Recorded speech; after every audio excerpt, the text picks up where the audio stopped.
Professor আনু মোহাম্মদ, আমরা আপনাকে ধন্যবাদ জানাই। আপনি আপনার এই রকম ব্যস্ততার মধ্যেও বা একটু আপনার শরীরও খারাপ ছিল, এর মধ্যে আপনি আমাদের সাথে যুক্ত হয়েছেন। আপনার প্রতি আমাদের অনেক কৃতজ্ঞতা। আমাদের সাথে আরও ধন্যবাদ। থাকছেন পরিবেশ, বন ও জলবায়ু পরিবর্তন মন্ত্রণালয়ের উপদেষ্টা, পানি সম্পদ মন্ত্রণালয়ের উপদেষ্টা, অধিকার কর্মী বলে যারে আমরা সবাই চিনি, সেই সৈয়দা রেজওয়ানা হাসান। রেজওয়ানা আপা, আপনাকে অনেক ধন্যবাদ। আপনি আপনার শত রকম কাজের মধ্যে আপনি আমাদের সময় দিয়েছেন, সেজন্য আমাদের কৃতজ্ঞতা জানবেন। আমি অবশ্য প্রথম প্রশ্নটি রিজওয়ানা আপা আপনাকেই করতে চাই। জি। রিজওয়ানা আপার কাছে যেতে চাই, তার আগে একটু দর্শকদের বলে রাখাও ভালো, রিজওয়ানা আপা হচ্ছেন আমরা যারা সাংবাদিকতা করছি তাদের সবার জন্যই টু গো পার্সন। আমরা যে কোনো সময় যে কোনো বিষয় নিয়ে রেজওয়ানা আপার কাছে যেতাম, সরকার পক্ষকে কিভাবে এই প্রশ্ন করা হবে, সরকার পক্ষকে কিভাবে এই জিনিস জানতে হবে, সবকিছুর ব্যাপারে রিজওয়ানা আপা আমাদের জন্য এক ধরনের আদর্শ অ্যালমানাক ছিলেন। সেই রিজওয়ানা আপাকে এখন টেবিলের ওই পাশে এবং প্রশ্ন করতে হচ্ছে, সেটি আমার জন্য একটি অন্যরকম অভিজ্ঞতা। এবং কি বলবো, এই 27-28 বছরের মধ্যে একটি নতুন ধরনের জিনিস আমার মনে পড়ে। আমার চাকরি জীবনের শুরু থেকেই রেজওয়ানা আপাকে এটি বলে আসছি। প্রফেসর আনু মোহাম্মদের ক্ষেত্রে ওই কথা সত্য, কিন্তু প্রফেসর আনু মোহাম্মদ এখনো সরকারের বাইরেই আছেন, কিন্তু রেজওয়ানা আপা সরকারে আছেন। রেজওয়ানা আপার জন্য আমার প্রথম প্রশ্ন, রেজওয়ানা আপা, এটা তো ঠিক যে বৈষম্য বিরোধী ছাত্র আন্দোলনের যারা যে একটি রাজনৈতিক প্ল্যাটফর্ম ইতিমধ্যে আসলে ঘোষণা করা হয়েছে, একটি জাতীয় নাগরিক কমিটির মতো করা হয়েছে, তারা রাজনৈতিক দল করতে চাইছেন, সেটাও অনেকটা নিশ্চিত। জেলায় জেলায় মত বিনিময় সভা করছেন সমন্বয়করা। তাদের কি আমরা সরকারি দল বলতে পারি? কথা কেটে যাচ্ছে। তাদের কি, রেজওয়ানা আপা আপনি কি শুনতে পাচ্ছেন যে তাদেরকে কি আমরা একটা সরকারি দল বলতে পারি? তাদেরকে যদি একটি সরকারি দল বলি, বা তারা যে একটি রাজনৈতিক দল করতে চাইবেন সেটি যদি স্পষ্ট, আপনারাও কি সেই রাজনৈতিক দলে যোগ দিবেন? মানে ব্যাপারটা কিরকম আমরা যদি একটু বুঝতে চেষ্টা করি, রেজওয়ানা আপা। জি। প্রথম কথা হচ্ছে, রাজনৈতিকভাবে সংগঠিত হওয়ার চেষ্টা করা আর রাজনৈতিক দল খুলে ফেলা দুই জিনিস। রাজনৈতিক দলের নিবন্ধন লাগবে, তার অনুমোদন লাগবে, তার গঠনতন্ত্র লাগবে, তার একটা স্ট্রাকচার লাগবে, এগুলো কিছুই ওখানে নেই। ফলে তারা রাজনৈতিক দল খুলে ফেলছে এটা বলাটা এই মুহূর্তে একটু প্রিম্যাচিওর। তবে তাদের একটা রাজনীতি আছে, সেই রাজনীতিটা দলীয় শেষ পর্যন্ত হতেও পারে, না হতে পারে, তবে তাদের রাজনীতির মধ্যে ন্যায্যতা, সমতা, বিচার, গণতন্ত্র, অধিকার, এই কথাগুলো বারবার ঘুরে ফিরে এসেছে। তারা যদি রাজনৈতিক দল গঠন করে, আমরা ওখানে যাব কিনা এই প্রশ্নের উত্তরে বলতে হচ্ছে, আমরা আসলে দায়িত্ববোধের তাগিদ থেকে খালেদ কাজটার হাতে নিয়েছি।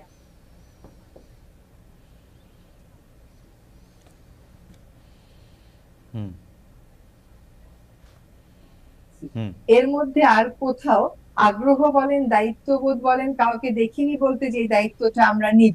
তো আমরা যে দায়িত্বটা নিয়েছি আমরা হিসাবে নিইনি। যেমন আমি যখন গেছি শপথ নিতে, কে আমার সাথে সাথে আর কারা থাকবে আমি জানিও। তো ডান দিক বাম দিক তাকিয়ে দেখলাম কাউকে কাউকে চিনি, কাউকে কাউকে চিনি না।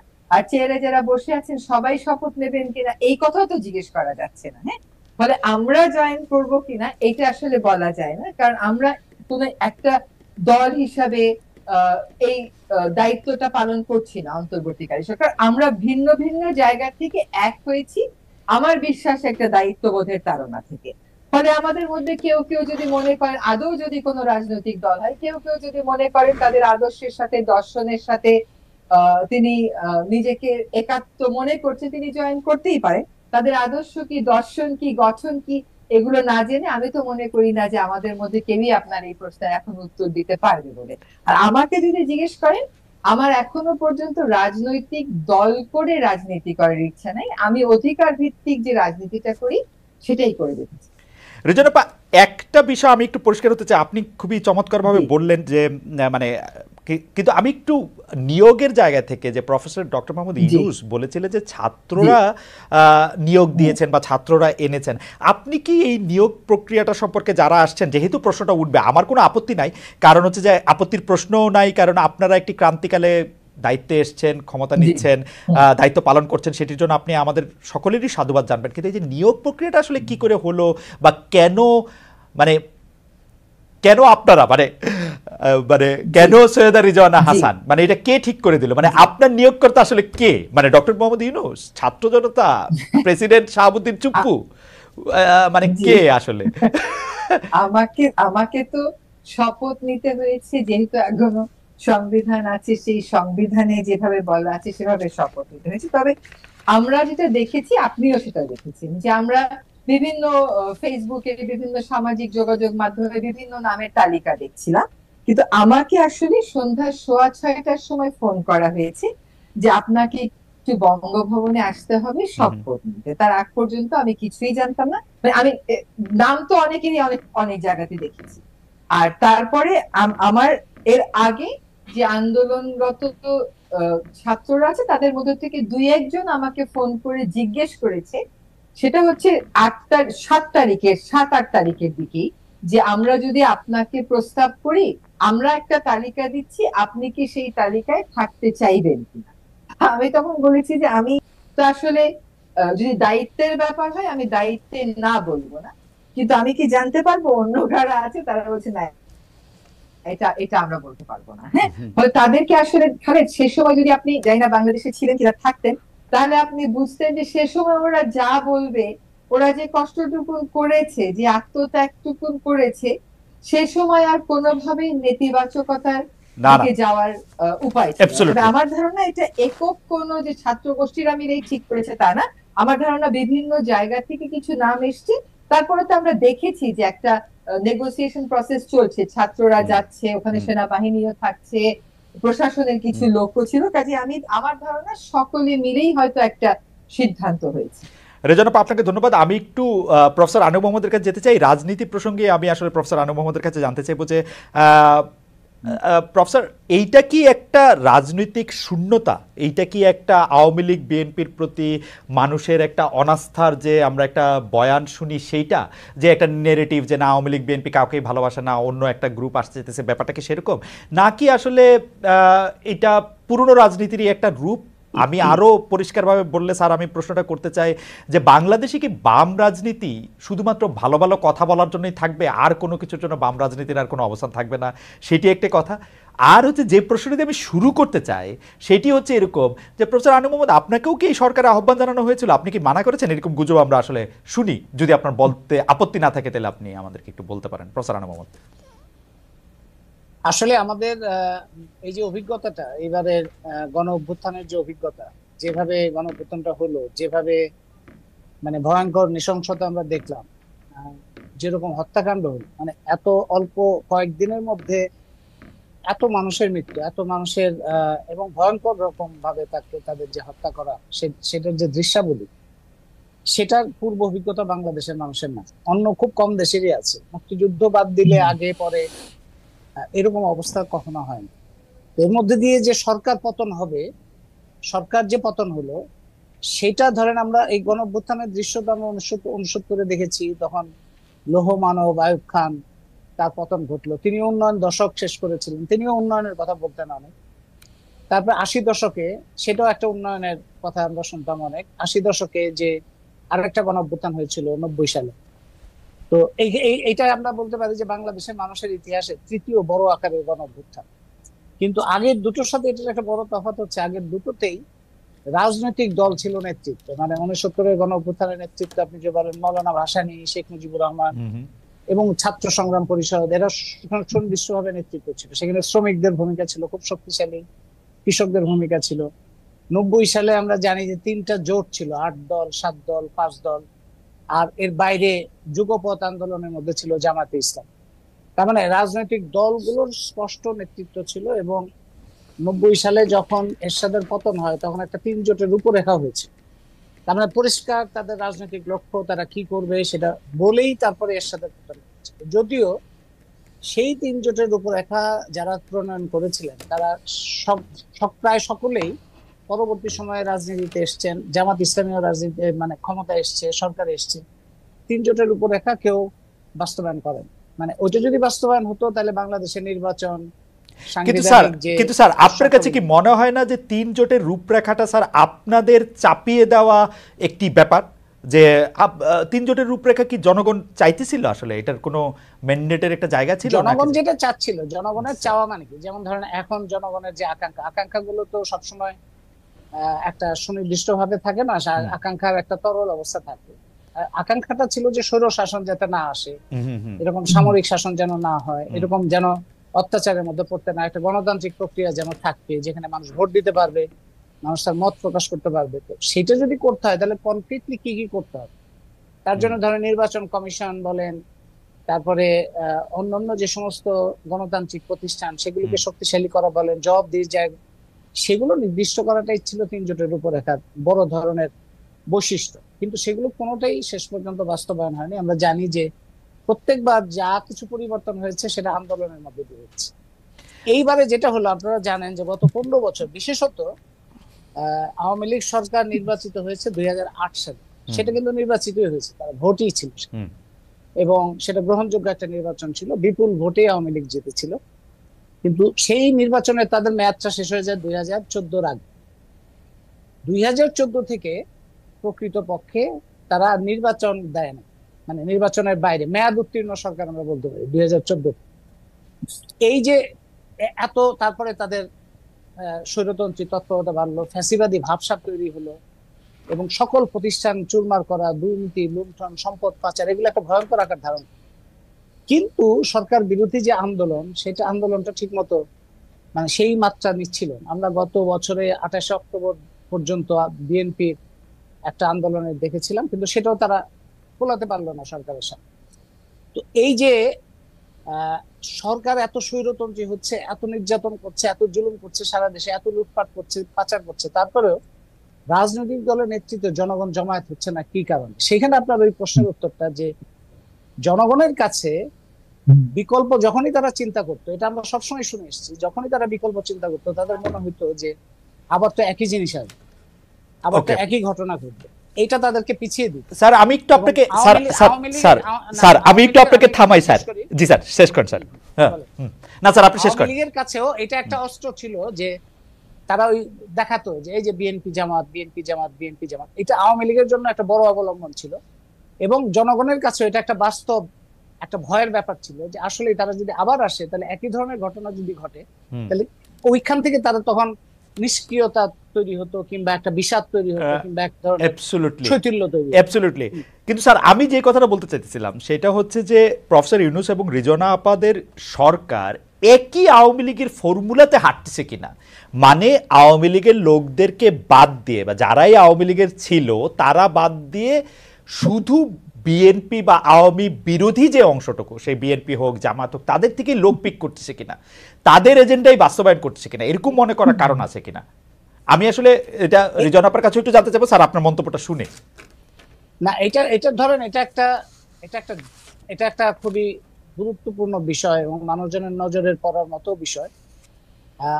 এখন আওয়ামী লীগ যে ধরনের ঘটনাগুলো ঘটিয়েছে, বিশেষত 15 জুলাই থেকে 5 আগস্ট পর্যন্ত যে ভূমিকা দেখা গেল, যেরকম নির্মম হত্যাকাণ্ড, নৃশংসতা, তারপরে আওয়ামী লীগের ব্যাপারে একটা ভয়ঙ্কর রকম কি বলা যায় যে মানুষের মধ্যে তার একটা বিক্ষোভ কিংবা আক্রোশ, এটা অস্বাভাবিক না। বিশেষত এর আগেও তাদের যে অত্যাচার ইত্যাদি।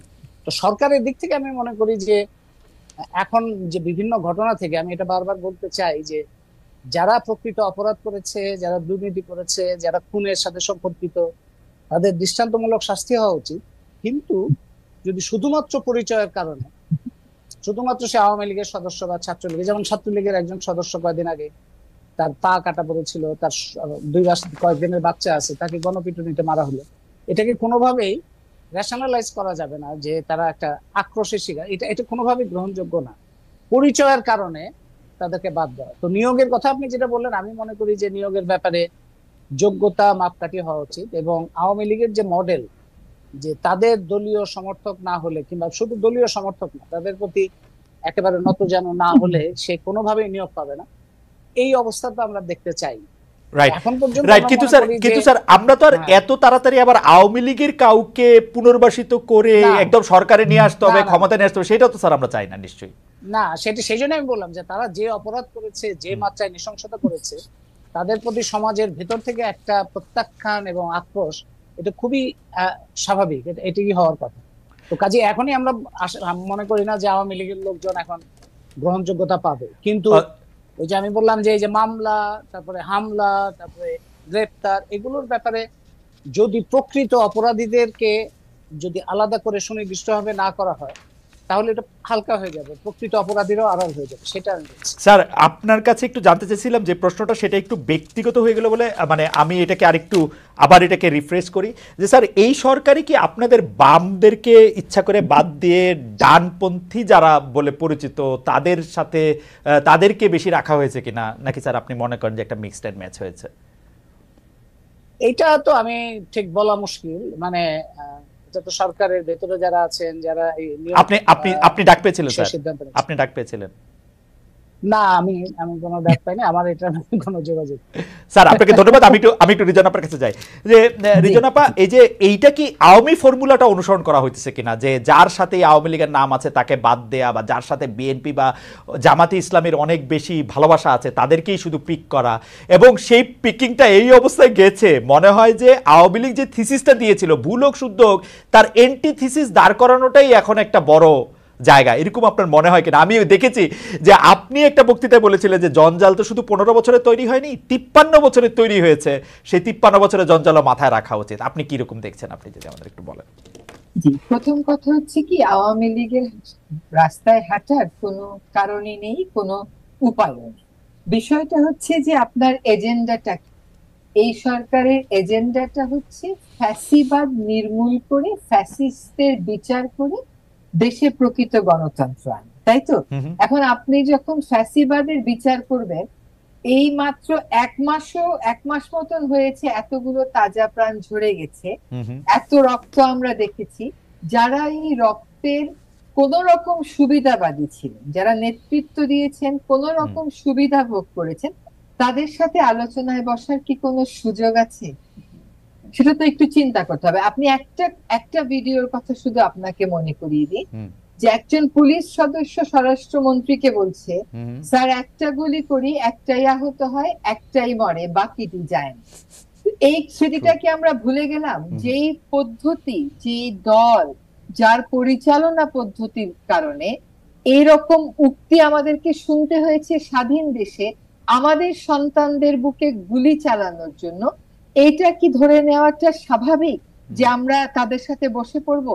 সেটা কিন্তু বলা হয়নি। বলা হচ্ছে আগে ফ্যাসিস্টদের বিচার হবে, আগে এই হত্যাকাণ্ডের বিচার হবে, আগে এই গুলির বিচার হবে, আগে এই গুমের বিচার হবে। যেটা আনু ভাই বললেন, বিচারে যারা দোষী সাব্যস্ত হবে না তাদের ক্ষেত্রে সিদ্ধান্ত ভিন্ন হবে। কিন্তু আপনি কেমন করে জানবেন তদন্তের আগে যে কে দায়ী কে দায়ী না? এটা তো খুবই সমস্যার বিষয়। আরেকটা কথা হচ্ছে কি, যে আপনাকে এইটাও একটু বুঝতে হবে যে এই সরকারে কারা আছে।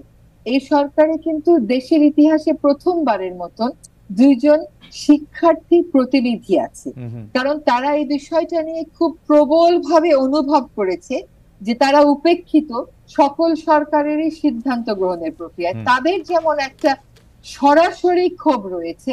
আপনি বলেন বাংলাদেশের একজন নাগরিক হিসেবে আপনার কেন এই ক্ষোভটি নেই?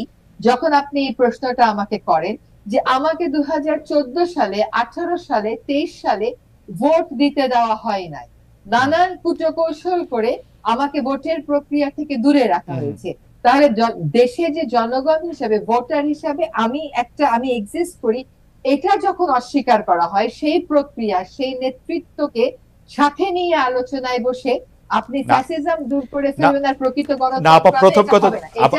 প্রথম কথা হচ্ছে যে মানে আমি একজন সাধারণ নাগরিক হিসাবে সেই পুরো আপনি প্রেক্ষাপটটা, সেই প্রেক্ষাপটটার সাথে আমি খুবই একমত আপনার সঙ্গে।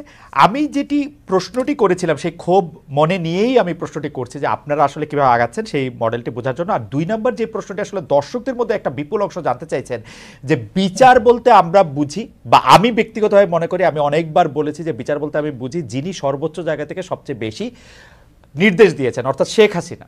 আমরা গত সরকারের প্রধানমন্ত্রীর বিচার করার জন্য আমরা আসলে কি উদ্যোগ এই মুহূর্তে নিচ্ছি, তিনি এখন কোথায় আছেন, সরকার কি এই ব্যাপারে একটি শ্বেতপত্র বা একটা কোনো কিছু আমাদের জানাবেন? দর্শকরা একটা বিপুল পরিমাণে জানতে চাইছেন যে তিনি কি ওখানে গিয়ে মানে উনার স্ট্যাটাসটা কি আসলে। আমরা শুনছিলাম যে 45 দিন পরে ওনার একটা হবে, এইটার একটা হবে, এটাও জানতে চাইছেন। আচ্ছা, এইগুলো আপনারাও যেমন শুনেন আমরাও তেমন শুনি। এখানে আনু ভাই একটা কথা একটু বলে দিই, এই কথাটা খুবই সত্য যে কারো পরিচয়ের জন্য কাউকে তো আক্রমণ করা যাবে না। দেখেন আমাদের প্রধান উপদেষ্টা ওনার 2টা ভাষণেই কিন্তু বলেছেন যে আমরা, এবং আমাদের যারা শিক্ষার্থী প্রতিনিধি আছে তারাও ক্লিয়ার করেছি যে মব জাস্টিস কোনোভাবেই গ্রহণযোগ্য না। এবার এটার সপক্ষে কখনো কোনো যুক্তি থাকতে পারে না, কিন্তু যদি এই যে মামলাগুলো করা হচ্ছে, এই মামলাগুলোর ক্ষেত্রেও দেখেন আমাদের পরিচিত, আমরা জানি অত্যন্ত ভালো একজন সাংবাদিক, তাকেও ঢুকিয়ে দেওয়া হয়েছে। আমার পরিবেশ অধিদপ্তরের এনফোর্সমেন্ট টিম, ওরা হয়তো কারো বিদ্যুৎ লাইন কেটেছে, তাকে ওখানে মামলায় ঢুকিয়ে দিয়েছে, ওর সাথে এর কোনো সম্পর্ক নাই। কিন্তু মামলাগুলো তো সরকার দায়ের করছে না, এই মামলাগুলো যারা দায়ের করছে তাদেরকে তো আমরা নিবৃত করতে পারছি না। তার কেউ যদি মামলা দায়ের করতে চায়, আমরা কেমন করে বলবো যে মামলা দায়ের করে না? কিন্তু আমরা যা করতে পারি তা হচ্ছে তদন্তের প্রক্রিয়াটি যেন এমন হয় যাতে তদন্ত করে যতক্ষণ পর্যন্ত আমরা প্রাথমিক দোষ না পাবো ততক্ষণ পর্যন্ত আমরা অ্যারেস্ট করব না। হ্যাঁ, কিন্তু এই যে মামলার এত বিবাদী, এই মব অ্যাটাক, এগুলোতে যদি দেখাতে পারেন যে সরকারের কারো কোনো সম্পৃক্ততা, সেটা তো নেই, সরকারের কোনো পৃষ্ঠপোষকতা নেই, স্পষ্টভাবে একেবারে প্রধান উপদেষ্টা থেকে নিয়ে কিন্তু আপনারা কি একটা খামোশ বলতে পারতেন রিজন আপা, আপনারা কি একটা খামোশ বলতে পারতেন যার তার নামে একটা হত্যা মামলা হচ্ছে? আমরা খামোশ, ঠিক খামোশ বলার ভাষায় খামোশটা বলছি না খালেদ, দুইটা কারণ আছে। আমরা না নিবর্তনমূলক পদ্ধতিতে যাচ্ছি না, কিন্তু আমরা যতভাবে বলা যায় ততভাবে কিন্তু বলছি। আমরা এমনকি পত্রিকায় বিজ্ঞাপন দিয়েও বলছি যে মামলা হলেই যত্রতত্র গ্রেফতার না। আইন শৃঙ্খলা রক্ষায় আমাদের যতটা কড়া ভূমিকা আপনারা প্রত্যাশা করেন, মনস্তাত্ত্বিক দিক থেকে আমরা ততটা কড়া থাকলেও প্রায়োগিক দিক থেকে কড়া হওয়ার জন্য আমাদের যে সীমাবদ্ধতাগুলো ছিল সেটা তো দেখেছেন আপনারা, সেটা আস্তে আস্তে কেটে উঠছে। এবং আমি মনে করি যে এখন প্রায় ৮০-৮৫% কেটে উঠেছে, বাকিটা আমাদেরকে কিছু পদ্ধতিগত ব্যবস্থা নিয়ে ঠিক করতে হবে। আমরা খামোশেই আছি, কিন্তু খামোশটা বলে যে একটা মারি একটা যায়, ওই পদ্ধতিতে তো আমরা যেতে পারছি না, এটা হচ্ছে কথা। না ওই পদ্ধতিতে যায় না আপনারা। জি, আপনার আরেকটা কি প্রশ্ন ছিল আমি ভুলে গেছি ওটা। না আমরা আসলে সাবেক প্রধানমন্ত্রীকে ফিরিয়ে আনার ব্যাপারে দেখেন, বিচারের ব্যাপারে আমরা আপোষ করব না। আমাদের ভূখণ্ডে যারা আছে, যারা র্যাডারে আছে, তাদেরকে কোনোভাবেই আমরা স্পেয়ার করার কোনো প্রশ্নই নেই। এটাও আমাদের পক্ষ থেকে স্পষ্ট করা হয়েছে যে বিচারের প্রয়োজনে আমরা ফেরত চাইব।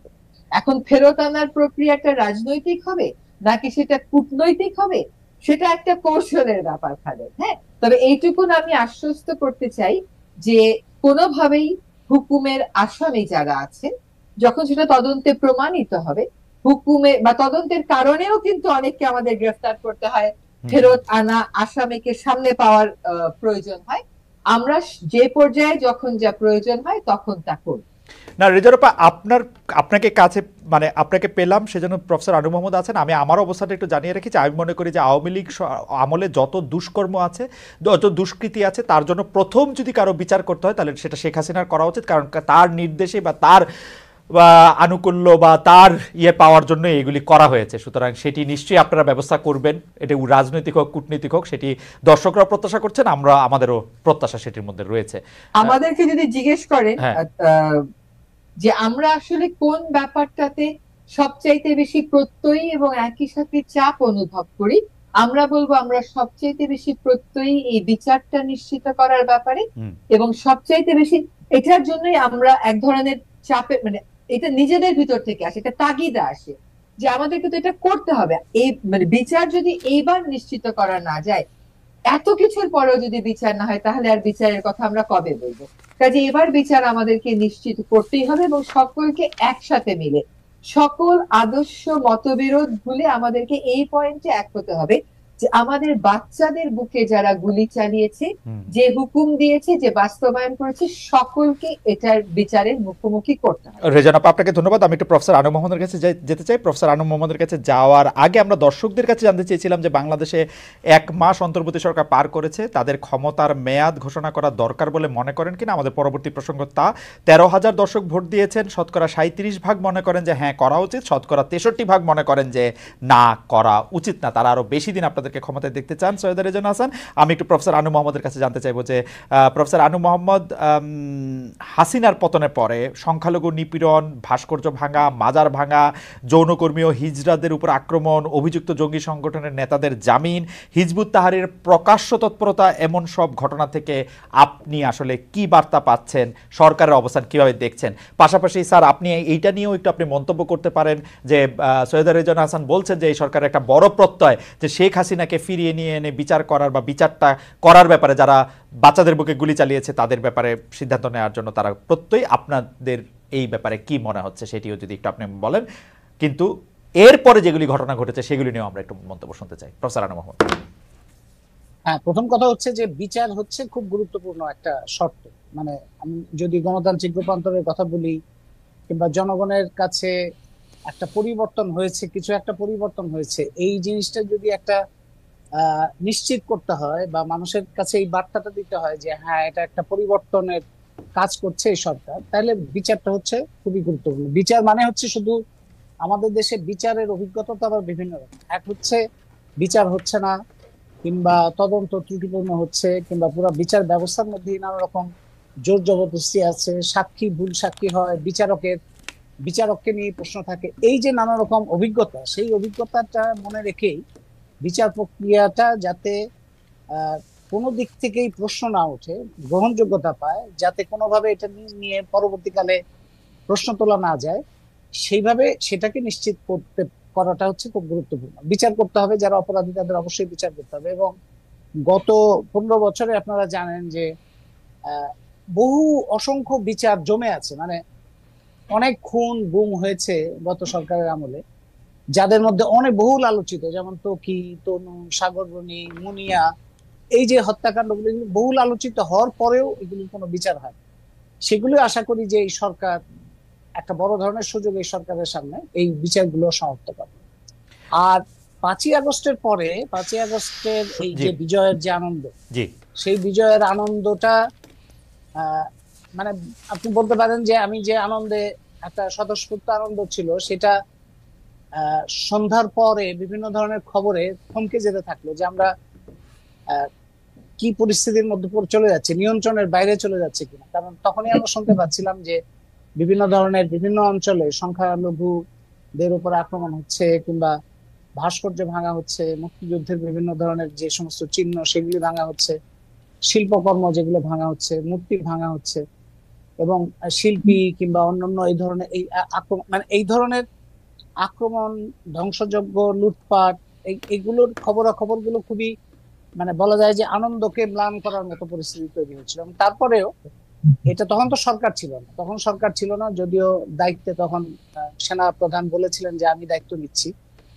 তো সেটা আমরা মনে করলাম, কিন্তু সেরকম কোনো ব্যবস্থা কিংবা সেরকম কোনো ওই যে আপনি যেটাকে বললেন খামোশ, সেই ধরনের কোনো সরকারের পক্ষ থেকে ওই ধরনের বক্তব্য শুনি নাই। 8 তারিখে এই সরকার দায়িত্ব নিয়েছে, তারপরে এটা কোথাও কোথাও কমেছে। আপনারা জানি যে এই যতগুলো এই ধরনের ঘটনা ঘটেছে সেটা বহুভাবে অতিরঞ্জিত হয়ে ভারতের মিডিয়া তাদের এজেন্ডার জন্য অনেক রকম প্রচার করছে। মানে এটা ভারতের মিডিয়ার জন্য, বিজেপি সরকারের জন্য খুবই একটা খুব উপাদান তারা পেয়েছে যে তাদের এই একটা অপপ্রচার করার জন্য। তো তারপরে আমরা দেখলাম একটা পর্যায়ে গিয়ে এই আক্রমণটা কিন্তু থামছে না, আক্রমণ চলছে, এবং একটা পর্যায়ে গিয়ে মাজার ভাঙা শুরু হলো। গত কয়েকদিন ধরে আমরা দেখতে পাচ্ছি মাজার ভাঙা শুরু হলো, এবং মাজার ভাঙার বাইরেও আপনার বিভিন্ন জায়গায় হুমকি, বিভিন্ন ধরনের মানে আমরা ইসলামপন্থী যে সমস্ত রাজনীতি, যে সমস্ত ধারা আছে তাদের মধ্যেও বহু ধারা আছে, আমরা জানি বহু ধারা আছে, এবং বৈষম্য নিপীড়নের থেকে মুক্ত থাকতে চায় এরকম ইসলামের ব্যাখ্যাও আছে, এই ধরনের ধারাও আছে। আবার নিজেদের বৈষম্যবাদী রাজনীতিকে ইসলামের নামে বৈধতা দিতে চায় এরকম ধারাও আছে।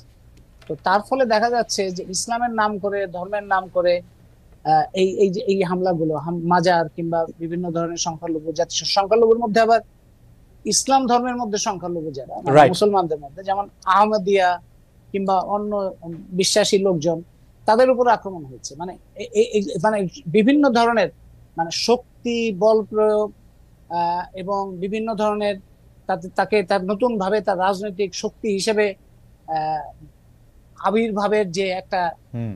উন্মত্ত চেহারা, সেই চেহারাটা আমরা দেখতে পাচ্ছি। এটা একটা উদ্বেগজনক। তো সরকারের দিক থেকে গতকালও প্রধান উপদেষ্টার বক্তব্য শুনলাম, তিনি বলেছেন সরকারের দিক থেকে আমাদের এইটা থামানোর জন্য আরো কার্যকর ভূমিকা নেওয়া উচিত বলে আমি মনে করি।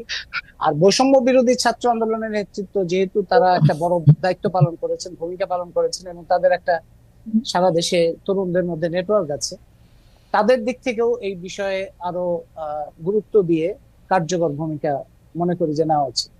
স্যার আপনাকে ধন্যবাদ। আমি একটু সৈয়দা রিজওয়ানা হাসানের কাছে এই বিষয়ে যদি ছোট করে কোনো কিছু একটা মন্তব্য থাকে, যে প্রফেসর আনু মোহাম্মদ বলছিলেন যে কিছুটা হলেও সরকার একটু দায়িত্ব নেওয়া উচিত, বৈষম্য বিরোধী ছাত্র আন্দোলনের দায়িত্ব নেওয়া উচিত এই সব ঘটনা ঘটার ক্ষেত্রে, মানে যারা দুর্বল তাদের রক্ষা করার ক্ষেত্রে, আপনি এই ব্যাপারে কোনো মন্তব্য করবেন কিনা? জি জি, আসলে একটা একটা প্রায় ভঙ্গুর পুলিশ বাহিনীকে সাথে নিয়ে আমাদের যাত্রা শুরু করেছি আমরা।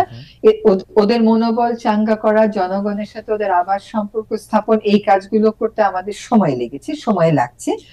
আমি একটা কথা বলি যে সরকার অনেক জায়গাতে অনেক কৌশল নিতে হচ্ছে তাকে। কোনো জায়গায় গার্মেন্টসে বিক্ষোভ হচ্ছে কারণ মালিক পলাতক, কোন জায়গায় বিক্ষোভ হচ্ছে ঝুট ব্যবসার ভাগাভাগি নিয়ে, কোন জায়গায় মালিকদের জেনুইন দাবি আছে। কাজে 3 জায়গায় আমাদেরকে 3 কৌশলে আগাতে হচ্ছে। হ্যাঁ, এটা আমি একমত আনু ভাইয়ের সাথে যে আমাদের যে ভূমিকাটা আছে সেটা এখনো পর্যন্ত জনগণের প্রত্যাশিত মাত্রায় যেতে পারিনি আমরা, সেজন্য আমাদেরও কিছু লিমিটেশন আছে, সেটা নিশ্চয়ই আপনারা দেখছেন, বুঝছেন। কিন্তু আমরা আশা করছি আগামী 2-3 সপ্তাহ বা 1 মাসের মধ্যে আমাদেরকে আপনারা আরো কার্যকরী ভূমিকায় যাবেন। এখন বৈষম্য বিরোধী ছাত্র আন্দোলনও অনেক চেষ্টা করে যাচ্ছে। আজকে দেখেন আপনি শ্রম বিক্ষোভের ক্ষেত্রেও তারা কাজ করছে, আনসার বিদ্রোহের ক্ষেত্রেও তারা কাজ করছে। আনসারের যে ঘটনাটা ঘটলো এটা পুরো যদি অবজার্ভ করেন তাহলেই বুঝবেন যে এটা কেন হলো। সেক্ষেত্রে বৈষম্য বিরোধী ছাত্র আন্দোলন একটা ভূমিকা নিয়েছে, কিন্তু তাদেরও তো নিরাপত্তার ব্যাপার আছে। বৈষম্য বিরোধী ছাত্রদের নিরাপত্তার ব্যবস্থা না করে আমরা সশস্ত্র একটা বাহিনী মোকাবেলায় তাদেরকে রাস্তায় আহ্বান করব, এটা হয় না। অনেক যারা এখন কাজ করছে তাদের মধ্যে অনেকেও কিন্তু অস্ত্রধারী রয়েছে। রিজওয়ানা, আমি যে বিষয়টি নিয়ে এখন আপনাকে জানতে চাই যে আপনি আসলে ক্ষমতা আমি বলবো না, আপনি দায়িত্ব নেওয়ার পরপরই এই প্রশ্নটি শুনে আপনাকেও আমরা একটু বিরক্ত হতে দেখেছিলাম। সেটি হচ্ছে যে মেয়াদ নিয়ে কথা বলার সময় আপনি বলেছিলেন যে এটি নিয়ে এখন অস্থির না হওয়ার জন্য। আমরা 1 মাস পার হয়েছে, আমরা কি একটু আপনি তখন সাংবাদিকদের বলেছিলেন যে আমরা সবাই গণতান্ত্রিক দেশে যাত্রা শুরু করতে পারি, সেই প্রস্তুতি নেয়ার জন্য যতটুকু সময় দরকার ততটুকুই নেওয়া হবে। আমরা একটু জানতে চাইছিলাম যে এইটা আপনারা কোনো একটা রোড ম্যাপ করে উঠতে পেরেছেন কিনা, কারণ নানা ধরনের কথা আছে যে আমরা স্বয়ং এরকমও শুনি যে আপনারাও আসলে খুব বেশি দিন এটাতে থাকতে চান না, কারণ অনেক কিছুই আছে যেটা নির্বাচিত সরকারের এসে করা উচিত। তো সেই ক্ষেত্রে আপনারা একটা রোড ম্যাপ করতে পেরেছেন কিনা? এর মধ্যে অনেকগুলি কাজ আপনাদের করতে হবে, সংবিধান সংস্কার করতে হবে, অনেকগুলি বিষয় সংস্কার করতে হবে, কোনটা আপনারা বেশি প্রায়োরিটি দিচ্ছেন বা কোথায় আছেন? আমরা প্রায়োরিটি দিচ্ছি না। রাজনৈতিক দলগুলো যাদের সাথে কথা হচ্ছে, সাংবাদিকদের সাথে যখন কথা হচ্ছে, সকলেই বলেছে যে সংস্কারটা করেন তারপরে নির্বাচনের কথা ভাবেন। কারণ প্রথমেই যে আমরা কথা বললাম 3 দলীয় জোটের রূপরেখা, সেটাও বাস্তবায়িত হয়নি। ফলে এখন একটা বড় দাবি আমাদের উপরে যে আমরা সংস্কারের প্রস্তাবনাগুলো চূড়ান্ত করি, যেখানে যেখানে প্রয়োজন সংস্কারগুলো করি, তারপরে যেন নির্বাচনের দিকে যাই। হ্যাঁ, এবং এটাই হচ্ছে রোড ম্যাপ। এখন এখানে আমরা বিভিন্ন রাজনৈতিক দলকেও বলেছি তাদের সংস্কারের ধারণা আমাদেরকে দিতে, সেগুলো আমরা সংগ্রহ করেছি। সাংবাদিকদেরকেও বলেছি দিতে, আমরা সেগুলো সংগ্রহ করছি।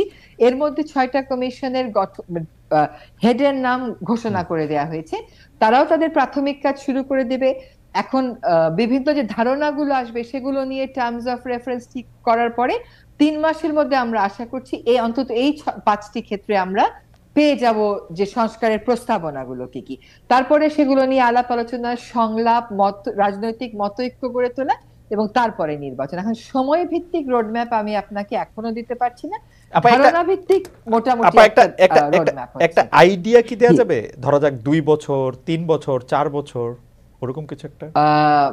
এরকম আইডিয়া দেওয়া যাবে না, তবে যত দ্রুত সম্ভব। খালিদ, আমাদেরও নিজেদের যথেষ্ট কাজ আছে, সেগুলোতে আমরা ফেরত যেতে চাই। তবে দেশ রক্ষার কাজটা দেশের গড়ার কাজটা, সংস্কারের কাজটাকে আমরা প্রাধান্য দিয়ে করব, তা সেটা যতদিনই লাগুক। আচ্ছা, একটি প্রশ্ন দর্শকরা করছেন, এটি আপনি এক কথায় জি। জবাব দিতে পারেন। সেটি হচ্ছে যে একটু সেন্সিটিভ প্রশ্ন, যেটা বাংলাদেশে যিনি রাষ্ট্রপতি আছেন, আগের সরকারের অ্যাপয়েন্টেড রাষ্ট্রপতি, তাকে জি। এখনো যে রাষ্ট্রপতি রাখা হয়েছে বা তাকে সরানো হচ্ছে না, এটি কি কোনো বিশেষ কারণ আছে কিনা, সাংবিধানিক বা অন্য বিষয়ে কিছু কোনো? কিছু পদ্ধতিগত বিষয় আছে, কিছু কিছু আইনি বিষয় আছে, সেগুলো অ্যাড্রেস করা হচ্ছে। জনগণের এই কথাটা আমরা শুনছি, কিন্তু কিছু কিছু পদ্ধতিগত এবং আইনি বিষয় আছে, সেগুলো আমরা বিবেচনায় নিচ্ছি। আচ্ছা রিজন আপা, আপনাকে আমি একটু প্রফেসর আনু মোহাম্মদের কাছে যাই। প্রফেসর আনু মোহাম্মদ, বুধবার দৈনিক প্রথম আলোতে আপনি পোশাক শ্রমিকদের অধিকার নিয়ে লিখেছেন। নতুন সরকারের সময় গাজীপুর, সাভারের অনেক পোশাক কারখানা আন্দোলনের চলছে। সরকারে কেউ কেউ এর পিছনে আওয়ামী লীগের ষড়যন্ত্র দেখছেন, কেউ কেউ দেখছেন যে ধরা যাক একটি কারখানা পুড়িয়ে দেওয়া হচ্ছে কারণ তার হচ্ছে ব্যাংক অ্যাকাউন্ট ফ্রিজ। এদিকে শ্রমিকরা বেতন পাচ্ছে না, আবার শ্রমিকরা আন্দোলন করতেছে। সরকারের জোরালো পদক্ষেপ দৃশ্যমান না, এটা কেউ কেউ বলছেন। এদিকে আবার রেজন আপা আজকেও বললেন যে পুলিশ বাহিনী তো সেইভাবে কাজ করতেও শুরু করতে পারে নাই, পোশাক মালিক সংগঠনও সক্রিয় না। এই যে একটা অবস্থা, এই অবস্থা থেকে মানে উত্তরণ কি আসলে, বা কিভাবে বেরিয়ে আসা এখানে, মানে কি করা যেতে পারে? কারণ এটা তো আসলে কাউকেই দায়ী করা যাবে না ইন পার্টিকুলার যে কেন এগুলি হচ্ছে বা কেন এগুলি করা যাচ্ছে। না, আসলে আসলে আমি যেটা, যে লেখার কথা বললেন, ওই লেখাটা আসলে হয়েছে গত সরকারের সময়, যে শ্রমিকদের উপরে যে আহ, মানে মজুরি আন্দোলনের সময় যে গুলি হয়েছিল, এবং সেই গুলি করেছিল পুলিশ, ছিল শিল্প পুলিশ, ছাত্রলীগ, যুবলীগও হামলা করেছিল শ্রমিকদের উপরে, এবং মালিকদের কিছু সন্ত্রাসী বাহিনী, সে তাদের একটা ভূমিকা ছিল। এগুলি নিয়ে আমরা শ্রমিকরা নিহত হয়েছিলেন, আহত হয়েছেন অনেকে। এবং তারপরে এটা করার পরে তারপরে আহ এই যারা খুন করেছে তাদের বিরুদ্ধে মামলা না দিয়ে, যারা খুন হয়েছে সেই শ্রমিকদের বিরুদ্ধেই মামলা করে আরো হাজার হাজার শ্রমিককে একটা আটক বাণিজ্যের মধ্যে ফেলা হয়েছে, এবং অনেককে আরো আটক করে নানা রকম অত্যাচার করা হয়েছে। সেই ঘটনার উপরে ভিত্তি করে আমাদের একটা গণতদন্ত কমিটি হয়েছে। সেই গণতদন্ত কমিটি থেকে আমরা অনুসন্ধান করে সেটার একটা গণতদন্ত কমিটির রিপোর্ট প্রকাশ করেছি গত কয়েকদিন আগে। সেই কমিটির রিপোর্টে আমরা যেটা বলার চেষ্টা করেছি যে বেশ কিছু বিধি ব্যবস্থা আছে, কিংবা বেশ কিছু ধরন আছে কাজের, কিংবা শিল্পাঞ্চলে কিছু ঘটনাবলী আছে, কিংবা শ্রমিক মালিক সম্পর্কের কিছু দিক আছে, তারপরে আইনগত কিছু দিক আছে, পুলিশের ভূমিকার কিছু দিক আছে, মানে সরকারি লোকজনের, সন্ত্রাসী বাহিনীর মালিকদের সন্ত্রাসী বাহিনীর ভূমিকার কিছু দিক আছে, যেগুলো যদি অপরিবর্তিত থাকে তাহলে এই যে বৈষম্যহীন বাংলাদেশের জায়গা তো যাওয়ার প্রশ্নই আসে না। ওই একই ধরনের ফ্যাসিবাদী ধরন এটা অব্যাহত থাকবে। তো সেটার কারণে আমরা বেশ কিছু সুপারিশনামা দিয়েছি। যেমন এইবারের যে আন্দোলনটা দেখলাম, আন্দোলনের মধ্যে ধরেন কিছু জেনুইন কারণ ছিল। জেনুইন কারণের মধ্যে যেমন আন্দোলনের সময় যারা কাজ যেতে পারেনি তাদেরকে ছাঁটাই করা হয়েছে, এরকম কয়েকটা কারখানায় আছে। তাদেরকে মজুরি বকেয়া আছে, মজুরি দেওয়া হয় না। যেমন গতকাল যখন শ্রম কর্মসংস্থান বিষয়ক উপদেষ্টা বললেন যে আগামীকালের মধ্যে মজুরি দেওয়া হবে, এই প্রতিশ্রুতিটা খুব গুরুত্বপূর্ণ ছিল, এবং এই প্রতিশ্রুতি থেকে বোঝা যায় যে মজুরিটা বকেয়া ছিল। এটা একটা কারণ ছিল বিক্ষোভ। ওকে। এবং আরেকটা বড় কারণ হচ্ছে ছাঁটাই, ব্যাপকভাবে ছাঁটাই হয়েছে, সেটার একটা কারণ। আরেকটা কারণ হচ্ছে বিভিন্ন কারখানা বন্ধ থাকায় লোকজন হয়ে যাচ্ছে, বুঝতে পারছে না তারা কি করবে। এর পাশাপাশি আছে আপনার সুনির্দিষ্টভাবে যারা ইচ্ছাকৃতভাবে এখানে এটা সুযোগ নিতে চাচ্ছে, সেটা জুট ব্যবসায়ী আছে, তার মধ্যে অন্য রাজনৈতিক মাত্রাও থাকতে পারে। আমি যেটা বলতে চেয়েছি সবসময়, যে সরকার যদি জিনিসটাকে আসলে সমাধানের দিকে যেতে চায় যথাযথভাবে, শুধুমাত্র মালিকদের কথা না শুনে শ্রমিকদের যে আসল অভিযোগগুলো, আসল যে সমস্যাগুলো, সেইটাকে অ্যাড্রেস করতে হবে, সেটা শুনতে হবে, বুঝতে হবে, এবং সেটা সমাধান করতে হবে। সেটা যদি সমাধান করা যায়, তাহলে যদি কেউ আসলে এখানে ষড়যন্ত্র করে তারা আইসোলেটেড হয়ে যাবে, তারা বিচ্ছিন্ন হয়ে যাবে। কিন্তু প্রথমেই যদি বলা হয় যে এখানে চক্রান্ত হচ্ছে, এখানে বহিরাগতরা আসছে, তাহলে কিন্তু সমাধান হবে না, বরঞ্চ এই জিনিসটা আরো বেশি দেখা যেতে পারে যে ছড়িয়ে যেতে পারে, বিস্তৃত। স্যার আপনাকে অনেক ধন্যবাদ। আমি রেজন আপার কাছে কিছু গুচ্ছ প্রশ্ন করতে চাই, কিছু মানুষ ব্যক্তি সম্পর্কে আর কি। প্রথম কথা হচ্ছে যে রেজন আপা একটু খুব যদি দ্রুত, আপনি যেরকম পারেন আর কি, এরকম যদি আপনি দ্রুত জবাব দিয়ে দেন। একটা হচ্ছে যে মানে সরকারের ভিতরে বা জিজ্ঞাসাবাদে বা রিমান্ডে থাকা অবস্থায় কি হচ্ছে সেগুলি পত্রপত্রিকায় আসছে, সেগুলি কি সরকারের পক্ষ থেকে দেয়া হচ্ছে কিনা বা সরকারের পক্ষ থেকে দিতে মানা করা হচ্ছে কিনা? মানে আমরা পত্রপত্রিকায় দেখতেছি ওরকমের এই কথা বলছেন, তমুক এই কথা বলছেন, সেটি আপনি না, সরকারের পক্ষ থেকে কোনো মানা নেই। তদন্তকারী সংস্থাগুলো যেটুকুন মনে করছে তারা দেবে, সেটুকুনি তারা শেয়ার করছে। আচ্ছা। সরকারের পক্ষ থেকে কোনো মানাও নেই, কোনো অতি উৎসাহও নেই। আচ্ছা, আপা সুইডেন আসলাম সহ বেশ কিছু শীর্ষ সন্ত্রাসী ছাড়া পেয়ে যাচ্ছেন, মুক্তি পাচ্ছেন, এই জি সম্পর্কিত খবরের জি পত্রপত্রিকা আসছে, সেইটি কি আসলে ঠিক যে মানে তারা? জি, পত্রপত্রিকায় এসছে। হুম, কারণ তার একটা ক্ষেত্রে দেখা গেল যে 20 বছর জেলে ছিল, তারপরে কোনো একটা সময় কোর্টে চলে গেছে, সেগুলো যে সরকারের অনুমতি নিয়ে বা সরকারকে জানিয়ে গেছে তা কিন্তু না। আচ্ছা। তাদের আইনজীবীরাই ওটা করেছে, সরকারের সেগুলোর উপর নজর আছে। সাবেক আইনমন্ত্রী আনিসুল হক এবং প্রধানমন্ত্রীর বেসরকারি বিষয়ক উপদেষ্টা সালমান এফ রহমান তারা খুবই রাজার হালে আছেন, নবাবী হালে বাসা থেকে এনে খাওয়া খাচ্ছেন, এই কথাগুলি কি ঠিক? তাদেরকে কি আলাদা মানে খুব আদর আপ্যায়ন, যত্ন, বাড়তি কিছু করা হচ্ছে? না, বাড়তি কিছু করার তো কোনো কারণ দেখতে পাচ্ছি না। তারা কি বাসা থেকে আনা খাবার খাচ্ছেন বা খুব এটা আরামে আমি এসে জানি আছে? না তো। না, আমরা আমি পত্রপত্রিকা তো জানি যে তাদের রিমান্ড এবং জিজ্ঞাসাবাদে আছেন। আচ্ছা, আমরা পত্রপত্রিকা পড়েছি। আমরা দেখেছিলাম যে বেগম খালেদা জিয়া সম্পর্কে একটি বড় দাবি ছিল যে বিএনপির পক্ষ থেকে যাতে বেগম খালেদা জিয়া বিদেশি চিকিৎসার জন্য যেতে পারেন, কিন্তু 1 মাসের বেশি সময় হচ্ছে তাকে বিদেশি চিকিৎসার জন্য পাঠানো হয় না এবং তিনি যাচ্ছেনও না। এর কি কোনো কারণ আছে? আপনাদের থেকে কোনো নিষেধাজ্ঞা বা কোনো আজ্ঞা কিছু কোনো আছে? সুনির্দিষ্ট কারণ নেই, কোনো কোনো শুনে সুনির্দিষ্ট কারণ। তিনি তো এখন মুক্ত আছেন, কাজে সেখানে আমাদের পক্ষ থেকে বাধার তো কোনো কারণ নেই, তিনি তো এখন মুক্ত।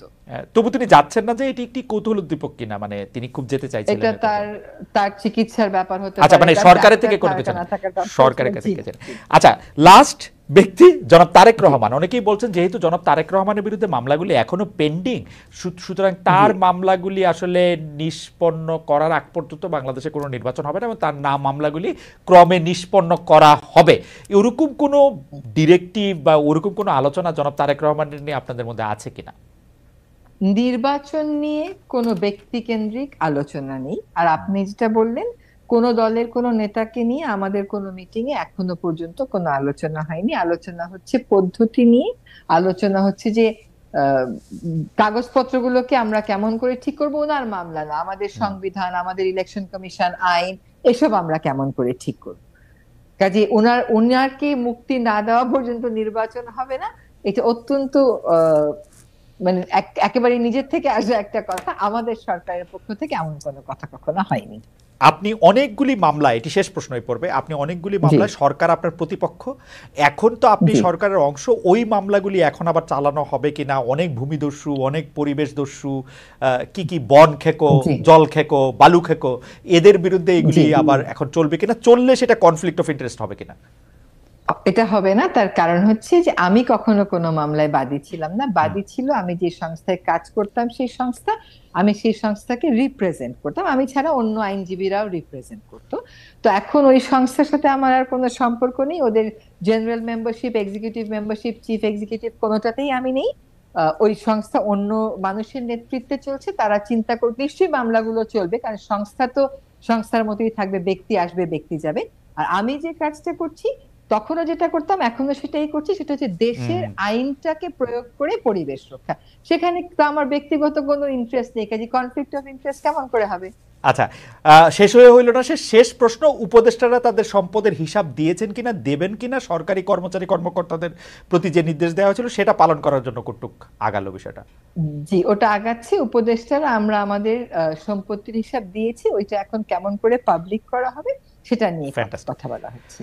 ফ্যান্টাস্টিক। রেজনাপ, আপনাকে অনেক ধন্যবাদ। আমি প্রফেসর আনু মোহাম্মদের কাছে কিছু ধন্যবাদ। এরকম দ্রুত প্রশ্ন করতে চাই যে প্রফেসর আনু মোহাম্মদ, একটা বিষয় যেটি আমি আসলে প্রশ্ন রিজনাপাকে দিয়ে শুরু করেছিলাম যে আওয়ামী লীগের পতন, সেটি আসলে 15 বছরের নানা অপকর্ম, বিশেষ করে গণতান্ত্রিক ব্যবস্থাকে মানে খুবই মানে কি বলবো, এটাকে একদম মর্গে পাঠিয়ে দেওয়ার মতো একটি ব্যবস্থা করার পরে এবং সকল প্রতিষ্ঠানকে কম বেশি ধ্বংস করার পরে সেটি খুবই ছিল যে তাদেরকে এখান থেকে চলেই যেতে হবে। কিন্তু নতুনভাবে, নতুন মোড়কে ক্যাম্পাসে ছাত্র রাজনীতি, শিক্ষক রাজনীতি, সেগুলি শুরু হলো কিনা বা সেগুলির ব্যাপারে আপনাদের লক্ষ্য কি? মানে এই ভ্যাকুয়ামটার কি ওইটা দিয়েই পূরণ করতে হবে, আর কিছু কি ছিল আমাদের? না, বিশ্ববিদ্যালয়ে তো একটা বড় সমস্যা ছিল গত সরকারের সময়, যে পুরো বিশ্ববিদ্যালয়, পুরো প্রতিষ্ঠানটাকে একটা দলীয় প্রতিষ্ঠান হিসেবে বানানো। তো সেটার কারণে তারা যেটা করতো যে উপাচার্য একেবারে দলীয় অনুগত মেরুদণ্ডহীন একটা লোককে বসানো, বা দুর্নীতির ব্যাপারে খুবই দুর্নীতি বান্ধব একজন ব্যক্তি, মেরুদণ্ডহীন এরকম ব্যক্তিকে তারা পছন্দ করতে বেশি। পাশাপাশি হলগুলো ছাত্রলীগের দখলে রাখা, সরকারি ছাত্র সংসদ, এই দুটো ছিল তখন শর্ত। এখন এটা নাই, দুটোই নাই। উপাচার্যরা পদত্যাগ করেছেন, ছাত্রলীগও না। এখন কিভাবে পরিচালিত হবে? এখন উপাচার্য যারা নিয়োগ পাবেন তারা, তাদের সাথে সরকারের সম্পর্ক, এই সরকার যেহেতু কোনো স্থায়ী সরকার না, সুতরাং রাজনৈতিক দলও নাই তাদের, সেখানে বৈষম্য বিরোধী ছাত্র আন্দোলন তাদের একটা প্রভাব আছে। এখন এখন বিষয়টা হচ্ছে যে বিশ্ববিদ্যালয়ে যাতে সুস্থভাবে শিক্ষার পরিবেশ থাকে এবং রাজনৈতিক চর্চা, যেমন কেউ কেউ বলছেন যে রাজনীতি থাকা ঠিক না, এই যে রাজনীতি থাকা ঠিক না, এই ইয়েটা তৈরি হয় ছাত্রলীগ কিংবা ছাত্র দল যারা ক্ষমতায় থাকে, মানে এটা আসল রোগটা হচ্ছে সরকারি ছাত্র সংগঠনের রোগ, এটা ছাত্র সংগঠনের রোগ, ছাত্র রাজনীতির সমস্যা। সরকারি ছাত্র সংগঠনের যে আধিপত্য, এখন সরকারি ছাত্র সংগঠন কোনটা স্যার, কি মনে হয়? এখন সরকারি ছাত্র সংগঠন তো নাই, কিন্তু বৈষম্য বিরোধী ছাত্র আন্দোলন আশা করি সেরকম কোনো ভূমিকা নেবে না, যে একটা সরকারি ছাত্র সংগঠনের মতো ভূমিকা নেবে না, এটা আমরা আশা করি। এবং সেটা নেওয়ার মতো অবস্থাও এখন নাই। ওকে স্যার, কারণ একটা সচেতনতা তৈরি হয়েছে। আমি যেটা মনে করি যে এখন অবিলম্বে বিশ্ববিদ্যালয়গুলোতে ছাত্র সংসদ নির্বাচন দিয়ে দেওয়া উচিত, যাতে নেতৃত্বটা আসে এবং প্রশাসনকে স্বাধীনভাবে কাজ করার একটা প্রক্রিয়া চালু করা উচিত। এবং উপাচার্য নিয়োগটা এখন তো অস্থায়ীভাবে নিয়োগ করা হয়েছে, কিন্তু উপাচার্য নিয়োগ একটা পদ্ধতিগতভাবে সকল বিশ্ববিদ্যালয়ের জন্য একই রকম নৈর্ব্যক্তিক একটা প্রক্রিয়া, সেটা করাটা এই সরকারের একটা দায়িত্ব বলে মনে করি। স্যার আমার কিছু মানে আমাকে জাম্প করতে হচ্ছে, কারণ কিছু প্রশ্ন রয়েছে, কারণ আপনি এবং রেজন আপা দুইজনই আমাদের মানে শুধু রাষ্ট্রের ব্যাপার না, সামাজিক বিভিন্ন ইস্যুতেও আপনারা আমাদের পথ প্রদর্শক বটে। সেই জন্য কিছু বিষয় নিয়ে যেগুলো আলোচনা হচ্ছে সেগুলি নিয়ে একটু প্রশ্ন করতে চাই। জামাতের সাবেক আমির গোলাম আজমের ছেলে ব্রিগেডিয়ার অবসরপ্রাপ্ত আজমি, উনি রবীন্দ্রসঙ্গীত বলে জাতীয় সঙ্গীতকে পরিবর্তন করতে বললেন। এই ব্যাপারটা নিয়ে আবার অনেক কথা হলো। স্যার দুই রকম কথাই আছে, যে এই কথাটাকে কিছুই একটু গুরুত্ব দেওয়া উচিত না, আরেক রকম কথা আছে যে না এই কথাটা বলা হয়েছে ইচ্ছা করেই দেখা হচ্ছে। আপনার কাছে কি মনে হয়? আমি রেজন আপার কাছে একটু জানতে চাইবো, একটু পরে অবশ্য প্রফেসর আনিমুল। হ্যাঁ, এরকম একটা মত নিশ্চয়ই সমাজের মধ্যে আছে। একজন ব্যক্তি যখন বলেন তখন তো বলতে হবে যে নিশ্চয়ই এরকম চিন্তা আরো অনেকের আছে। তবে এর প্রতিক্রিয়া হয়েছে, জাতীয় সঙ্গীত তো এটা হঠাৎ করে আসে না, এটা একটা ধারাবাহিকতার মধ্যে দিয়ে এসছে। এবং এই ইস্যুটা এখন কোনো মানে এত গুরুত্বপূর্ণ বিষয় আছে যে এই ইস্যু নিয়ে আলোচনা করার, মানে যে কোনো বিষয় নিয়ে আলোচনা হতে পারে, কিন্তু এইটা নিয়ে আলোচনা কোনো স্বাভাবিক বিতর্কের জায়গায় থাকবে না, কারণ একটা বিশেষ পরিস্থিতি এখন। সেই জন্য এই বিষয়টা আলোচনা উত্থাপন করাটা এটা উদ্দেশ্যমূলক হতে পারে, কিংবা ধরেন এটা একটা পুরো সময়টাকে, এবং সেটা বোধহয় প্রতিক্রিয়া দেখেই হয়তো জামাত ইসলামী পরে বলেছেন যে এটা তাদের দলীয় বিষয় না, যদিও এটা তাদের মনে হয়েছিল দলীয় বিষয়, তারা তো বলেছেন যে তাদের দলীয় বক্তব্য না। আরেকটা প্রসঙ্গ হচ্ছে যে জাতীয় সঙ্গীত ছাড়াও আরেকটা যেটা প্রসঙ্গ, সেটা হচ্ছে যে নারী নীতি বা নারীদেরকে আসলে কিভাবে দেখা হবে, সেইটা মানে তাদের পোশাক কেমন হবে, বিশ্ববিদ্যালয়তে তারা হিজাব পরে চলাফেরা করবেন কিনা, এগুলি নিয়েও আসলে অনেক ধরনের কথা হচ্ছে। এটাকে স্যার আপনি কিভাবে দেখেন, যে মানে একটা থিসিসের বদলে আরেকটা থিসিস? বা আরেকটা জনপ্রিয় প্রশ্ন হচ্ছে, আমি অবশ্য এই বিষয়টাকে খুব বেশি গুরুত্ব দিতে চাচ্ছিলাম না, কিন্তু স্যার আপনার কাছে এবং রেজন আপার কাছে আমি একটু শুনতে চাই যে এই মোহাম্মদ আলী জিন্নার যে মানে স্মরণিকা বা এটা পালন করা হলো, এটা ভালো খারাপ বা এটা উচিত অনুচিত, কি মনে করেন স্যার এটা আপনি? বা এটা কি কোনো একটা বার্তা কি দেয় কিনা? না, প্রথমে নারী বিষয়ে যেটা বললেন আপনি, যে ধরেন এই গণ অভ্যুত্থানের মধ্যে দিয়ে যে আকাঙ্ক্ষাটা প্রকাশিত হয়েছে, বক্তব্যটা এসছে, বা যারা নেতৃত্ব দিয়েছেন তাদের যে নামটা দেখি আমরা, বৈষম্যহীন বাংলাদেশ। বৈষম্যহীন বাংলাদেশ যদি প্রকৃত অর্থে এটা ধরতে হয় এবং সেই অনুযায়ী কাজ করতে হয়, তাহলে নারী বিষয়টাও খুব গুরুত্বপূর্ণ এখানে। মানে লিঙ্গীয় বৈষম্য যাতে না থাকে, মানে লিঙ্গীয় বৈষম্য নারী হওয়ার কারণে, কিংবা অন্য কোনো লিঙ্গ, পুরুষ নারী ছাড়াও অন্য লিঙ্গ যারা আছে, তারা তাদের পরিচয়ের কারণে যেন কোনো রকম বৈষম্যের শিকার না হয়। তার মধ্যে পোশাকও একটা আছে। এখন ধরেন হিজাব বা বোরকা, এটা ধরেন 10-15 বছর আগেও হিজাব বা বোরকা এত সংখ্যায় মেয়েরা পড়তো না, এখন তাদের বিভিন্ন কারণে তারা পড়ছে। আমার ক্লাসের মধ্যে এখন দেখা যায় যে 1 জন 2 জন 3 জন বাদে বাকি সবাই বোরকা কিংবা হিজাব পরে, সেটাই সংখ্যাগরিষ্ঠ। তো সেটা নিয়ে তো কোনো অসুবিধার কিছু নাই। এটা মাঝে মধ্যে টেকনিক্যাল একটা প্রবলেম হয় যে ধরেন পরীক্ষার সময় কিংবা ভাইবার সময় তাকে শনাক্ত করার ক্ষেত্রে কিছু কিছু প্রশ্ন ওঠে মাঝে মধ্যে। এছাড়া পোশাকটা একটা ব্যক্তিগত পছন্দের বিষয়। কেউ যদি বোরখা পড়তে চায় তার বোরখা পরার কোনো বাধা সৃষ্টি করা উচিত না, আবার কেউ যদি বোরখা না পড়তে চায় তাকে বোরখা পড়তে বাধ্য করাও তো উচিত। মানে আমরা অনেক জায়গায় দেখি তাকে বাধ্য করা হচ্ছে, সেটা তো ঘরে কিংবা প্রতিষ্ঠানে এই বাধ্যবাধক, কিংবা রাস্তায় অনেক সময় বলা হয় যে আপনি আপনি বোরখা পড়তে হবে কিংবা হিজাব। এইটা এটা কোনোভাবেই পোশাকের জন্য নারী যাতে নিগ্রহ না হয়, কোন রকম বৈষম্যের শিকার না হয়, সেটা আমরা সবসময়। স্যার আর আপনার জিন্না একটা রাজনৈতিক জি জিন্নার কথায় আসতে চাইছিলাম স্যার, জিন্নাটা আপনার মনে আছে কিনা জিন্না সেটা। একটা রাজনৈতিক জি চরিত্র, স্যার। হ্যাঁ জিন্না রাজনৈতিক চরিত্র, এই দেশের যে ধারাবাহিকতা তার মধ্যে আছে, তাকে নিয়ে আলোচনা এখানে হতেই পারে। হুম। কিন্তু প্রশ্নটা হচ্ছে যে এটা নিয়ে মানুষের মধ্যে বিরূপ প্রতিক্রিয়া আবার হচ্ছে কেন? হয় এই কারণে যে এটার সাথে তো একটা রাজনীতি জড়িত। পাকিস্তানের শাসন, পাকিস্তানের যে ঔপনিবেশিক, প্রায় ঔপনিবেশিক যে আধিপত্য, 71 সালের যে গণহত্যা, এগুলো তো সম্পর্কিত। সেই পাকিস্তান আবার কি বাংলাদেশে আসছে, এরকম একটা আশঙ্কা মানুষের মধ্যে যদি আসে, এটা কিন্তু উড়িয়ে দেওয়া যাবে না। কিন্তু মোহাম্মদ আলী জিন্না একটা রাজনৈতিক চরিত্র হিসেবে, ইতিহাসের অংশ হিসেবে তাকে নিয়ে আলোচনা হবে, এটাতে আমি অস্বাভাবিক কিছু দেখি না। কিন্তু এই ক্ষমতার জায়গার সাথে যদি ওটা যুক্ত হয়, কিংবা রাজনীতির যে প্রক্রিয়া, সেই প্রক্রিয়ায় যদি এটা কোনো বার্তা নিয়ে আসে, কিংবা কোনো একটা রূপক হিসেবে কিংবা কোনো একটা চিহ্ন হিসেবে আসে, সেটা একটা সমাজের মধ্যে এই প্রশ্নটা তুলতে পারে। স্যার আপনাকে ধন্যবাদ। সৈয়দ রেজওয়ানা হাসানের কাছে 3টি প্রশ্ন। জাতীয় সঙ্গীত বদলানো সম্পর্কে একটি আলোচনা উপরে আসা, অবশ্যই নারীর পোশাক বেছে নেওয়ার অধিকার, যে আলোচনাটা এখন এটার মধ্যে আছে, এবং মোহাম্মদ আলী জিন্নাহ নিয়ে আলোচনা। খুব সহজ উত্তর, আমি আনু ভাইয়ের সাথে সব ব্যাপারে একমত। এ ব্যাপারে আমার কোনো দ্বিমত নেই। আপনি যদি আবার বলতেন আমাদের দর্শকদের জন্য, মানে জাতীয় সঙ্গীত, দেখেন, জাতীয় প্রথম সঙ্গীত। কথা হচ্ছে যে নারীর পোশাক নিয়ে আলোচনা, এটা সমাজে একটা গোষ্ঠী সবসময়ই করে এসেছে। নারী কি পোশাক পরবে, কোনটা শালীন কোনটা অশালীন, এটা আপনি আপনার দৃষ্টিভঙ্গি দিয়ে দেখতেই পারেন, কিন্তু আপনি আমার উপর কোনো কিছু আরোপ করতে পারেন না। আমি কি পরবো না পরবো সেটা সম্পূর্ণ আমার সিদ্ধান্ত। দ্বিতীয় হচ্ছে যে জাতীয় সঙ্গীত নিয়ে একজন তার বক্তব্য উপস্থাপন করেছেন, যিনি উপস্থাপন করেছেন তার একটা রাজনৈতিক, তার বা তার পরিবারের একটা রাজনৈতিক পরিচয় আছে, সেজন্য এই কথাটা বহুভাবে আলোচিত হয়েছে। এইটার আমি এখনো পর্যন্ত এটাকে সমর্থন করা কোনো মতবাদ দেখিনি, সব মতবাদই বিরুদ্ধে গেছে। এই প্রসঙ্গের উনি কেন অবতারণা করলেন, উনি কিছু যুক্তি যদিও দিয়েছেন, কিন্তু আমার কাছে মনে হয় সমাজ সেই যুক্তি একেবারেই গ্রহণ করেনি, এবং আমি মনে করি না যে এখন আমরা এই আলোচনা নিয়ে যথেষ্ট পরিমাণ সময় দেওয়ার মতন সময় আমাদের হাতে আছে বলে আমি মনে করি। এখন রাষ্ট্র সংস্কারের কাজেই ব্যস্ত থাকা দরকার। আরেকটা হচ্ছে যে যেটা আনু ভাই বলেছেন, এটাই তো ঠিক যে একজন রাজনৈতিক ব্যক্তিত্ব, তার রাজনীতি নিয়ে আপনি আলোচনা করতেই পারেন, কিন্তু হঠাৎ করে এই আলোচনা কেন উদ্রেক হলো?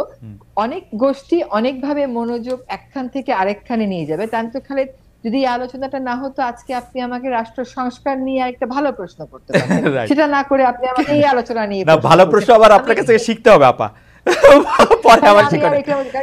এটা দৃষ্টি সরানোরও একটা কায়দা হতে পারে, বা দেশের মধ্যে অন্য একটা বিতর্ক জন্ম দেওয়ারও একটা কায়দা হতে পারে, সেগুলো ফাঁদে আমরা পা না দিই। অ্যাবসলিউটলি আপা, আমার শেষ প্রশ্ন যেটা আপনাকে দিয়ে শুরু হবে, আমি স্যারকে দিয়ে শেষ করব। সেইটি প্রসঙ্গটা হচ্ছে যে আপনি 2 বা 5 বছর পরে নিজেকে কোথায় দেখতে চান? আমি তো পরিবেশ আন্দোলন কর্মী হিসাবেই দেখতে চাই, আমি অধিকার কর্মী হিসেবেই দেখতে চাই। আমি বাংলাদেশের জন্য, বাংলাদেশে একটা উদার গণতান্ত্রিক, বাংলাদেশকে একটা উদার গণতান্ত্রিক রাষ্ট্র হিসেবে দেখার জন্য একজন সৈনিক হিসেবে সবসময় থাকতে চাই। সৈনিক, সেনাপতি না? না না, সেনাপতি না। স্যার আপনার কাছে জানতে চাইবো যে 2 থেকে 5 বছরের মধ্যে স্যার আপনি নিজেকে কোথায় দেখতে চান? স্যার আপনি কি পাকাপাকিভাবে রাজনীতিতে আসছেন, রাজনীতি করবেন, বা আপনি আসলে মানে ইচ্ছাটা কি স্যার? শেষ প্রসঙ্গ। আমি তো নিজে ধরেন যেভাবে কাজ করছি, এক ধরনের যে আকাঙ্ক্ষার মধ্যে কাজ করছি, সেই আকাঙ্ক্ষাটা এখন খুব সরব শুনতে পাচ্ছি। এটা আমার একটা আনন্দের বিষয় যে বৈষম্যহীন বাংলাদেশ, কারণ বৈষম্য এবং নিপীড়ন মুক্ত, আধিপত্য মুক্ত বাংলাদেশ হবে, এবং সেখানে আমি কোনো না কোনো ভূমিকা পালন করতে পারবো এটা করার ক্ষেত্রে। এটা হচ্ছে আমার একটা অঙ্গীকারের বিষয়। কিংবা আনন্দেরও বিষয় বলতে পারেন, যে হ্যাঁ ওই ওই বিষয়ে কাজ করাটাই আমার আনন্দের বিষয়। সেটা করার সেটার সেই ধারাবাহিকতা এখন যে বৈষম্যহীন বাংলাদেশে একটা সামগ্রিক বাংলাদেশে একটা আলোচ্য বিষয় কিংবা আকাঙ্ক্ষার বিষয়ে পরিণত হয়েছে, আমি মনে করি এটা অগ্রগতি, এবং আগামী কয়েক বছরের মধ্যে এই এই ক্ষেত্রে আরো অগ্রগতি হবে, সেখানে আমিও আমার ভূমিকা পালন করতে পারবো, এটি আমার ইচ্ছা। স্যার, আমাদের প্রশ্ন এবং প্রসঙ্গ শেষ। আমি রিজন আপার কাছে জানতে চাই যে রিজন আপা, আমাদের অনুষ্ঠানটি একসাথে 5500 দর্শক দেখছেন।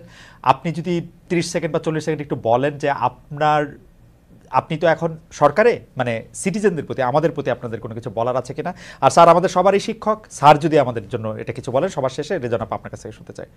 একটা কথা স্পষ্ট যে আমরা কোনো ক্ষমতাই নেই, আমরা দায়িত্বে আছি। আমরা অনেক বৈরী পরিবেশ পার হচ্ছি, অনেক প্রতিকূলতা আমাদের সামনে আসছে, একটা করে প্রতিকূলতা আসছে, আমরা একটা করে পার হচ্ছি। হতাশ হবেন না, আশা রাখবেন।